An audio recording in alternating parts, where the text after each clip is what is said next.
नमस्कार, मी डॉक्टर प्रतिभा पगार, पोट व यकृत विकार तज्ज्ञ. या जागतिक महिला दिनानिमित्त तुम्हाला सर्वांना खूप खूप हार्दिक शुभेच्छा. आपण महिला बऱ्याचदा आपल्या स्वतःच्या आजारांकडे बऱ्याचदा दुर्लक्ष करतो. बऱ्याचदा काही मायनर कंप्लेंट्स असल्या तरी आपण त्या अंगावर काढण्याचा प्रयत्न करतो, लवकर डॉक्टरांकडे जात नाही आणि त्यामुळे कधी कधी काही आजार गंभीर स्वरूप धारण करू शकतात. तसंच पचन संस्था आणि यकृताचे आजार देखील खूप महत्त्वाचे आहेत, कारण की आपल्या पचन संस्थेवरती आपलं पूर्ण आरोग्य अवलंबून असतं. बऱ्याच महिलांमध्ये वेगवेगळ्या कारणांमुळे म्हणजे चुकीची लाईफस्टाईल किंवा जेवणातील बदल, स्ट्रेस म्हणजे ताणतणाव, तसेच जे हार्मोनल चेंजेस होतात त्याच्यामुळे पचन संस्थेवर परिणाम होत असतो आणि त्यामुळे पचन संस्थेच्या वेगवेगळ्या तक्रारी तुम्हाला जाणवतात.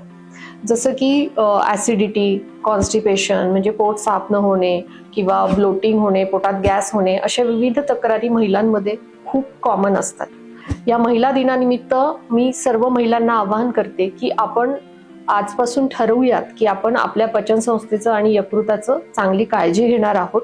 त्याच्यासाठी रेग्युलर तुम्ही तुमच्या तज्ज्ञ डॉक्टरांचा सल्ला घ्या, आहार चांगला ठेवा आणि तणावाचं व्यवस्थित व्यवस्थापन करा. त्याच्यामुळे तुम्ही तुमची पचन संस्था हेल्दी ठेवाल आणि ह्या सर्व पोटाच्या आजारांपासून दूर राहू शकाल. त्या व्यतिरिक्त काही तुम्हाला पोटाच्या तक्रारी जाणवल्या तर नक्कीच डॉक्टरांचा सल्ला घ्या.